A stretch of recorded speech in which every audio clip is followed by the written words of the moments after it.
Hey, everybody. Welcome back to another episode of the Hunt Lift Eat podcast, brought to you by Hunt Lift Eat Official on Instagram. I'm sitting down with one of my dear friends, fellow Hunt Lift Eat team member, one of the OGs, Kaleb Bell, coming at us from the great state of Colorado, man. How you doing? Yeah, dude, it's crazy to think, you say OG and we start diving back into it where we've been on part of the team now 4 years. Yeah. This is like podcast episode 14,762,314. Yeah, 400 and something. Man, It's crazy to see where the team's come since then. And honestly, it's crazy to see where we've all come since then. Talking about life and how busy we are, but man, it's good here in Colorado. It's windy. We're having a really, really weird winter and makes me a little nervous for the animals, but we'll see what happens. Am I crazy or did I hear wind where you are before we pressed record? Yeah, dude, there's like 40 mile an hour winds right now. And it's 65 degrees outside. February, I have my watch on me. It's like February 5th. Yeah. This is not okay. Like, this is the worst kind of spring that I can ask for. Really? All I can pray is that come, March and April, we get an absolute downpour and we look a little bit more like you Georgia boys with more water than we can handle. That's the name of the game, right? For like antler growth and herd health, right? Like moisture out west. Yeah. Long-term moisture and protein, right? I mean, water drives life. If there's no water, there's no food. And at that point in time, animals are just all over the place. You can talk about droughts. I've got a couple of buddies that have been down in Mexico, and we've been talking about the fact that Mexico deer have been in a drought for a year. A buck can lose 10 to 15%, if not more, of its antler growth in a bad drought. Compound that with another year, what's that look like? Is it another 10 or 15% of where they could have been? So water and food source at this early time of the year makes a huge difference on our potential antler growth. Right now, it's not the end of the world because everything's still packing. They're just getting ready to start dropping. But here in a month, nutrition and water is going to be huge. So we'll see what happens. Keep my fingers crossed. I got to try to find another giant 380 bull in the backcountry here. Otherwise, Yeah. Good luck. Yeah, I'll never see another one. Yeah, that was a good episode. If you guys missed that episode, I would definitely go back and listen to Kaleb recount his season. Pretty cool season that you got to share with some other people. But we're not talking hunting seasons today necessarily. I wanted to get Kaleb on here and kind of highlight some cool things he has going on, like myself and a couple other people whose opinions I highly value. Kaleb doesn't know how to not stay busy. And like in the wise words of Bilbo Baggins, like butter scraped over too much bread. You're staying busy, dude. The fact that you referenced Bilbo Baggins, I'm not sure if you just called me a hobbit with furry feet or not, makes me a little weird. I've always figured myself maybe more like Legolas with flowing locks and the blonde hair, maybe being able to shoot a bow really fast. That's right. Or maybe Katniss Everdeen would have been a better one, but I'll live with Bilbo Baggins. Yeah, man, life is busy, and it's definitely a true statement. And I can't believe I've never even thought about that. The fact of referencing Lord of the Rings as a philosophy is kind of comical to me. But yeah, life's been busy, but honestly, I don't know if my cup's been ever more full than it is right now. It's fun, but it's taxing. We sit here and talk about being involved in the outdoors, and I took it to the next level. And the current organization that I represent, the Colorado Bowhunters Association, when they decided in January to vote me in as a chairman, I was kind of sit back like, well, sure, that sounds cool. Yeah, I'll help out. Yeah. Whatever. Yeah. And now that it's been a month and a half, just I guess actually over a month, I have a lot more respect for what Henry Ferguson's dealt with for the past 4 years, and a little bit more insight and in-depth knowledge of really what your state level run organizations do for your hunting heritage and rights in your states. And Colorado is probably one of the most volatile outside of what's already happened in California. So I'm right there in the middle of it, right in the mix of it. And it's been fun. I'm learning. That's right. If we're not learning, what are we doing, man? Well, I guess publicly, congratulations on your new position with the Colorado Bowhunters Association, man. You're a month in. Probably learning some things, man. Your predecessor, Henry Ferguson, is an old friend of Hunt Lift Eat, and when I did the podcast with him, you know how charismatic he is, and I just felt like we were best friends. And I joined the Colorado Bowhunters Association that night after getting off the podcast. It was a good sale for him. I think me and Bobby both joined that night, man. Happy to help and support the CBA all the way from the East Coast, man. It's crazy, right? We already started the conversation off talking about history in the past, right? That was what, episode like 20, maybe It was a 40 long time ago. of the Yeah. podcast. I feel like it was that long ago. I mean, it was forever ago when we did that one with Big Chief Wackabuck. Yeah. But it's perfect because you talk about the past, because you can't write the future without looking at it. So like you can't influence the next step without taking into account what's happened in the past. And the environment that Henry had to lead this organization through over the past 4 or 5 years is going to be vastly different than what I get to experience. Yeah. You know, we're for the first time in 4 years, I wouldn't say that we've got a breathing room, but you know, it's like there's nothing crazy looming, impending over our heads right now that's directly affecting or threatening outdoor sportsman heritage in the state of Colorado. Yeah, we've got a couple of loose bills that are being thrown around, but there hasn't really been any sticky tack glue to them yet. So it's kind of like we're in that limbo, which has Yeah. been fun because now I'm experiencing the cool side of it where I'm not just reacting to everything, but I get the opportunity to be proactive. Yeah. So yeah, it's been fun to dive into Henry's shoes, and I can't pay enough homage to the guy, you know, and I hear a lot of people say, well, how are you going to fill those shoes? He's leaving big shoes behind. And I've wrote this in a couple different articles that people have asked me to write and a couple different podcasts. I'm not here to fill his shoes by any means. I never will. He's going to leave a legacy on the CBA that's never going to be, you know, combated any way, shape, or form. He's left his mark. And my whole goal with the organization is to evolve what he's done to meet today's and society's situations. It's all we can do, right? Is take it up to the next step and the next bow. And I think, honestly, state-run local organizations like the CBA have got to evolve. We have to evolve with today's society. Otherwise, we are going to continue to be reactive and we'll never be proactive in the upcoming events and battles and fights that we will see. So I've got some big dreams. You know, I'm a dreamer, I'm a talker. Yep. And we'll see if I can get the troops rallied behind me, which I don't think is going to be too bad. We've got a lot of really good volunteers, which is another fun fact about the CBA. We're 100% volunteer based. So nobody takes salary, nobody gets paid. We're all just passionate people about what we do. So it's kind of fun to be elected as a leader for this group. And I can't wait to really see what we can do. Yeah, man. It's exciting. And talking about breathing room and, you know, being able to shift your focus on, hey, this is what we're doing. This is who we stand for, as opposed to fighting off different bills. You know, you guys just had a big win. Well, you guys as Coloradans and we as hunters, right? You had that big win in Colorado recently, shooting down Prop 127, was it? Yeah, that was a huge win. You know, the efforts from Dan Gates and CRWM in promoting the North American wildlife conservation model was huge. And it goes back to, again, where our state level organizations have all got to come together.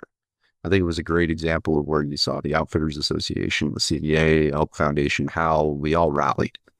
We're no longer sitting in the sidelines and allowing people to pull a bag over our head and just let things happen without us saying something. Prop 127 was a huge win, not just for CRWM, but for outdoorsmen in Colorado and outdoorsmen and women in the United States, because it let everybody know, like, hey, we're not just playing in the sandbox. We're digging it. We're building it. And we're here. Either you play in our sandbox or here we go. Yep. We're not going to go quietly into the night. So it's huge. And, you know, you talk a little bit about breathing room. And like I said, it's great that we've got a little bit of breathing room. But one of the most naive things that I can think that we can do as outdoorsmen and women is sit back and think that work's done. Yep. If we put ourselves back in the situation where we're on our heels and we're reactive or we're flat-footed, then we are never going to be able to fight the opposition with their game. And it's more important now than ever that we recognize that, we continue to build on that momentum, and we continue to come together as outdoorsmen and women. Not a bow hunter, not a rifle hunter, or a muzzleloader hunter. We're all outdoors enthusiasts. Our heritage is what we're preserving here. And that is the most important thing above and beyond. Yeah. Yeah, that's absolutely right, man.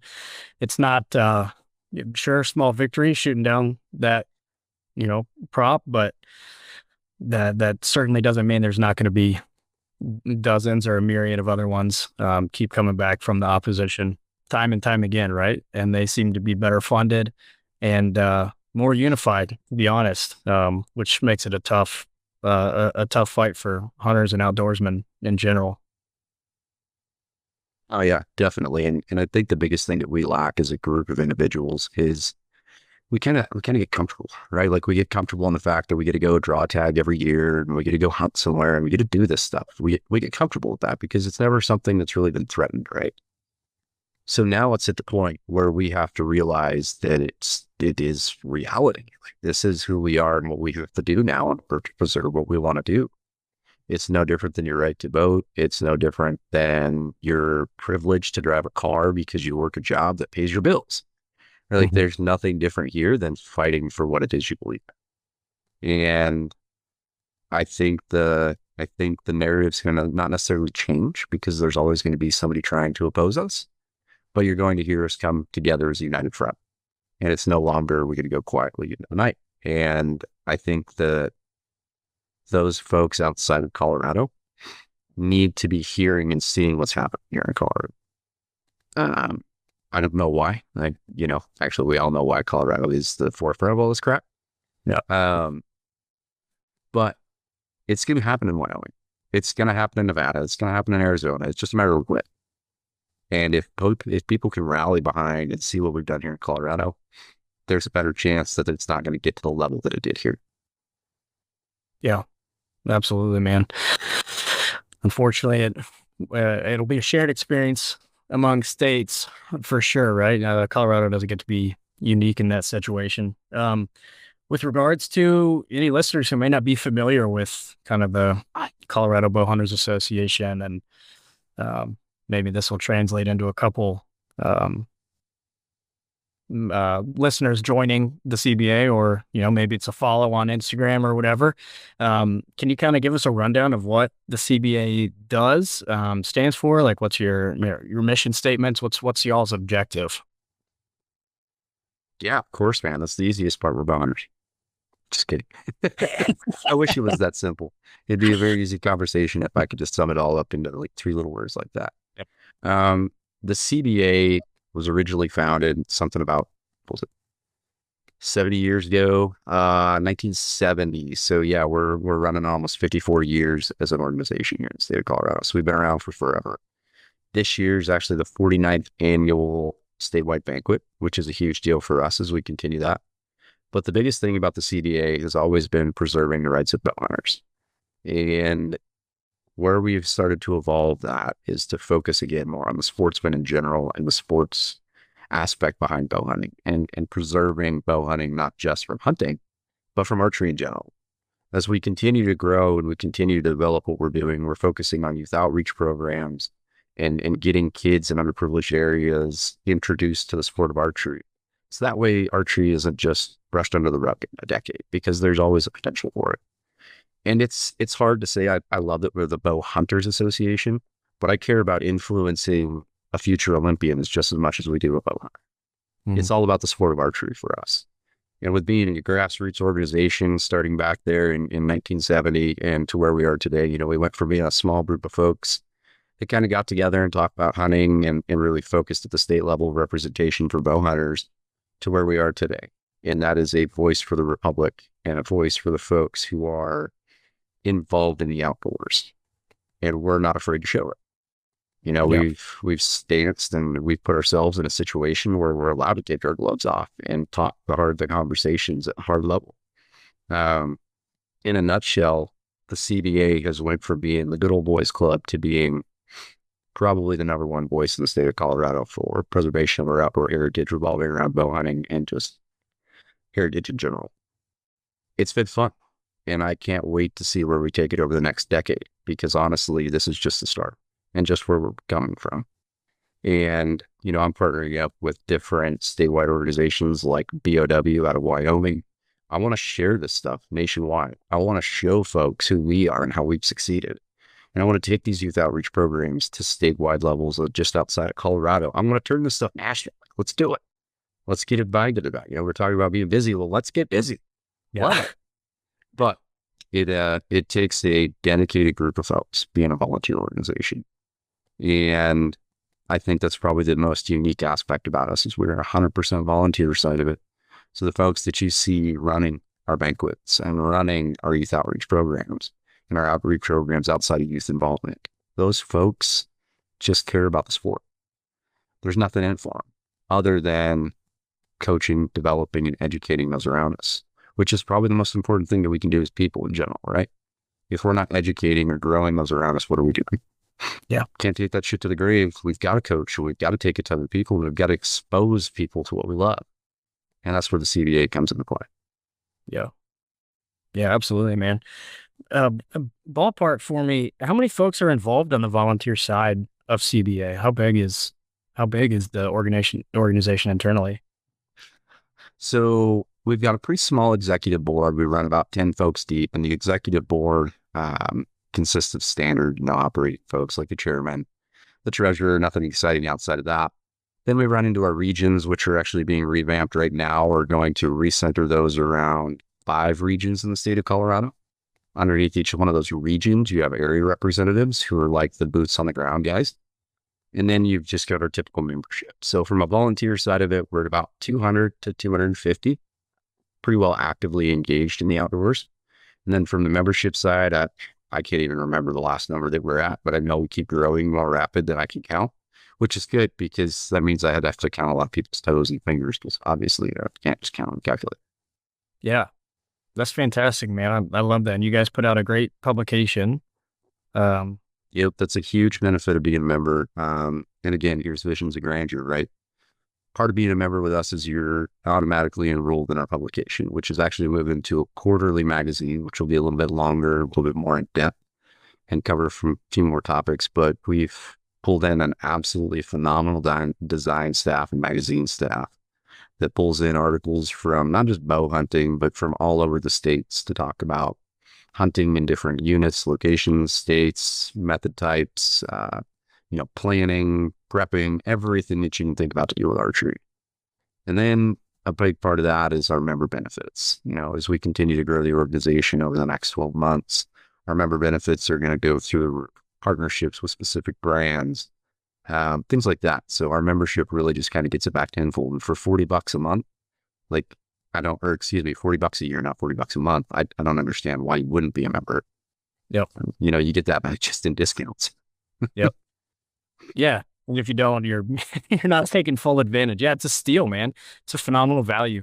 And your dollars, I like to know where my money's going towards. And CBA's doing great things with their money, man. And I know worked hand in hand with Dan and CRWM. And that was awesome to see, man. Yeah, we've got huge plans. We're going to start building archery ranges in different state level areas here in Colorado over the next 3 months. We'll start putting those plans out and start getting the permitting processing from state organizations. You're going to see a huge uptick in your local archery ranges and revamps, partnering with other local nonprofits like Colorado Youth Outdoors.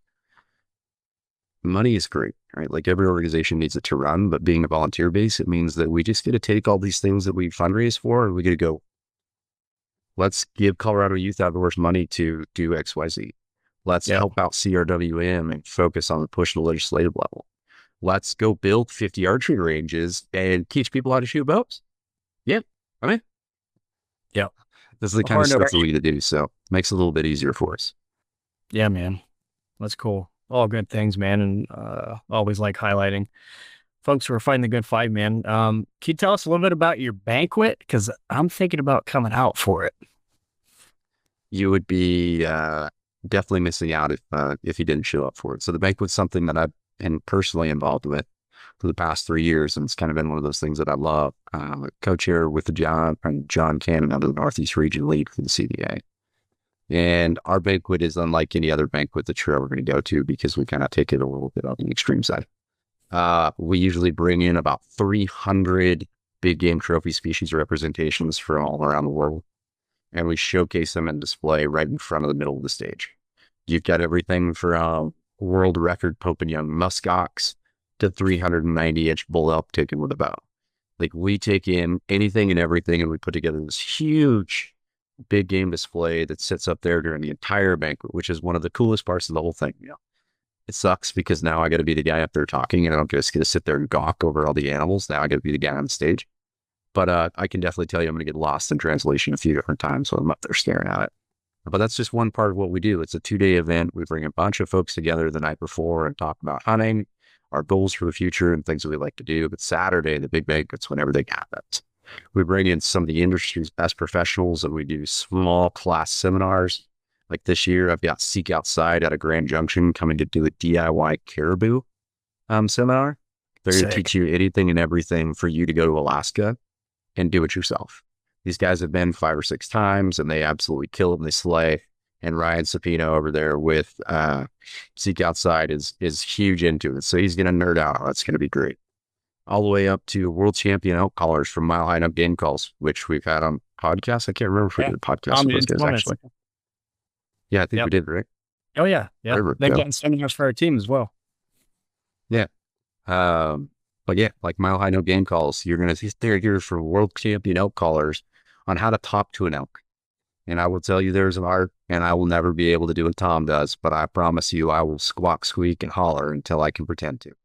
Yeah. But yeah, so we bring in those really small group seminars. They're usually about 50 to 60 people. So they're really intimate and you actually get the opportunity to have conversations with these folks and learn something. You couple that with our banquet raffle, our banquet night, and our live auction, it gets insane. I don't even know how to go into what's happening for the live auction this year because I went insane. I kind of take on the live auction and bring in as many hunts as possible because it's something that apparently that I'm really good at is talking. I don't know if you've gathered that yet. But if you haven't, then just go ahead and hit mute on your speakers, guys, because it's going to be a lot of rambling.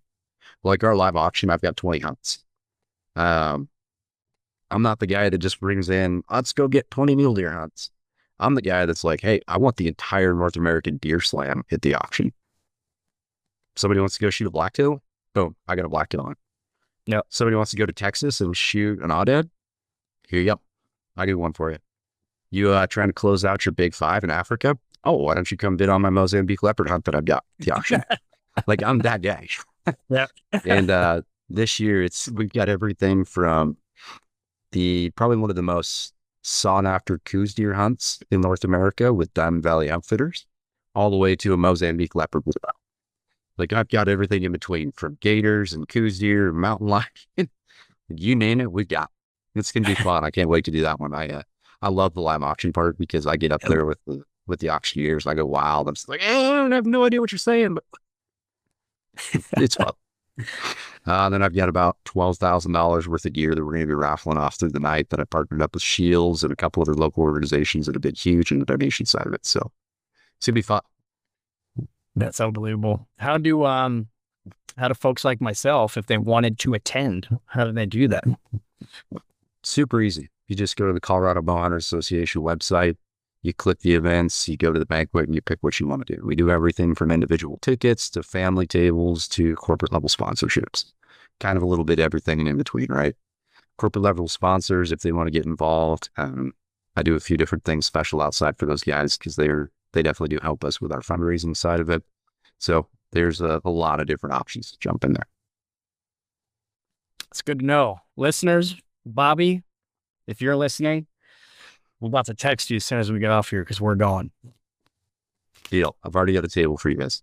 We're going to get the boys together finally in person. Yeah, that's a crazy thing to think too, man. It's been like 4 years and we all haven't had really a chance to sit down at camp or even just hang out like we used to. We used to be on the phone all the time. Now it's just chaos. What better opportunity, though, than the Colorado Bowhunters Association Banquet? I think there is a better one. And I got to be an person too. Yeah, the banquet's definitely one of the most fun nights of the year. It's one that we put a lot of effort into. And it's not like I said, it's not like any other banquet experience you see because it's an all-day event. We've got 15 different vendors from around the state, local organizations, national level organizations. They come through and you can do in-close vendor meetups and purchase products. It's like a little miniature expo with just a little bit better food and personalities sometimes. Well, good, man. That's super exciting. I really hope to get out there. It would be a highlight of a good way to start off 2025, man. I hope some listeners, you know, either drop a like on Instagram or join the CBA themselves as a member, or even meet us out there at the event. There's going to be a lot of Hunt Lift Eat folks there as well. Yeah, it's going to be a good time. We've got a couple different things that happen throughout the year, like our jamboree in July. That's probably one of the most fun archery shoots. If you guys are interested in jumping into a 3D weekend of family fun, we do a big camping spot. We usually have about 600 to 700 shooters that go through it. And we just hang out all weekend and shoot phone targets like as a family. It's another one of those good fun things that you guys can jump in and join too. That's awesome, man. Thinking about the year as a whole, Kaleb, I know you probably don't do much else than think about this, but anything on the horizon for CBA or some goals or objectives for the year that you're thinking about that you're willing to share? I'm sure there's some that may be under wraps, but there is a lot of it. It's the year of sharpening the axe, in my opinion. It's the year that we refocus on who the CBA is and we redefine who the CBA is and where we're going and what we want to do and how we want to get there. Obviously, membership growth is the biggest thing that drives what we do, because the more people we have as members, the more communication outlets we have. And I think that's probably the one thing that we have to focus on over the next 12 to 24 months is increasing our ability to educate the folks who love to hunt and fish in the state of Colorado. And the only way to do that is to increase our membership, and increase our touch points and communication levels, because we've got some really dedicated folks that are down there at the Capitol building almost day in and day out as volunteers. But if they don't have the people to talk to, who can they talk to and who can they educate? I think we've seen time and time again, and I don't even think I need to talk about the angry apex predator that was reintroduced. The lack of education to the public is the number one reason why things go unattested. And we take it as our personal responsibility to educate the public and give them the opportunity to know what's happening. And the best way for me to do that is to have 30,000 members. If I got 30,000 people that stand up and are ready to be sportsmen and women in the state, not just in Colorado, but nationally, we can't be unheard. It's not just a number you can brush aside. So that's definitely a huge focus for us. Youth outreach is definitely the secondary one for me. If we don't focus on educating the next generation of folks, then we're going to lose what we have regardless. No matter what we do at the Capitol, it's always going to be threatened if we can't educate. So, yeah, absolutely, man. I know youth outreach is something that's near and dear to your heart, man. And I love that you guys are helping spearhead that for a lot of those kids out there. But yeah, 30,000, man. That's I know you like lofty goals. That's a great goal. 30,000, hard to not listen to. So if you're a listener and you say you hunt in Colorado, you have hunted in Colorado, and maybe you've taken advantage of the sweet opportunity Colorado has with over-the-counter elk tags a couple years or something like that, what a great way to give back. What a great opportunity to help support the people who are on the ground trying to fight this good fight. And if you're thinking about hunting in Colorado, hey, great way to get some intel through their Insider magazine that you guys have, and be connected with folks who do it, right? If your hunts on the horizon are in Colorado, or right, the better, even more altruistic point of view here is if you're just someone who enjoys hunting and believes it to be a passion and a right in this country, whether you hunt in Colorado or not. We've seen that state by state, the opposition will continue to try and chip away at various methods of take in different seasons and different states very strategically. So what better way to, put your money where your mouth is instead of just posting on Facebook or whatever, and actually join an organization that is doing that fight. I said it better myself, Carter. That's the thing, right? It's the many hands make light work. Yep. And you hear that from every organization, but at the end of the day, it's the very brass tacks of the truth. The more people we have involved, the more people that are willing to volunteer, the louder our voice can be heard, and the less people are going to be able to brush us under the rug. And I'll tell you right now, the passionate folks that we have here at the CBA, it's hard to brush us under the rug. You give me 20, 30, 40,000 folks like that, you're going to hear us in Pennsylvania. We're marching on Washington. Come on. Yeah, I love it, dude. That's awesome. Yeah. Well, I love you, dude, and I'm proud of you. I think this is really awesome, man. And I think it's cool to see your friends in cool spots doing cool things, man. So I'm happy you're doing this. I appreciate it, brother. It's a level of admiration that I have for you and some of the folks in that team. It's hard to describe. But when you get a family, folks, well, I'm going to rephrase that, when you've got acquaintances that turn into family, it's something you don't ever take lightly. If I didn't see that same outside perspective with the CBA, I wouldn't be doing what I'm doing for it now. And for what that's worth, I think that means a lot, just to be able to devote something in time to an organization that's really ready to step up, let alone the people involved with it. And being able to sit back and see what you guys have done over here at HLE with the podcast, with the team, and partnering with groups like the CBA and seeing where we're taking things, get some credit. Like, we're here to change it. We're here to change it. And if you're not here to change it, well, then we're going to convert you to be able to change it. Like, let's go. Yeah. Hell yeah. That's what I'm talking about, man. Well, that's awesome, man. I can hear my little ones upstairs getting restless for dinner, but I appreciate you taking the time. Mac and cheese and hot dogs, buddy. Too easy, man. Too easy. Yeah, I appreciate you Get taking them the time. converted on peak refuel meals. That's right. Start them yet. That's right. You, Kaleb, you got any, closing thoughts about CBA or anything else on your mind? More so than anything, it's not even just relative to the CBA. I think it's relative to all state level run organizations. I encourage folks that are passionate about the outdoors to get involved, whether it's the CBA, whether it's BOW or Wyoming, it doesn't matter. But being involved with your state level organizations to the ability that you can, don't put yourself in overstep or overreach, but they're the best base level of education and facts of what's happening. It's really easy for a lot of people to just walk through the day, but the folks that are ready to raise their hand and step up and start gaining that knowledge, I challenge you to, because state level organizations like the CBA are really where the difference is made. And at the end of the day, we're not going away. And if you want to know what's happening, we're the groups that you can talk to. And the more people we have, the easier it is to do that.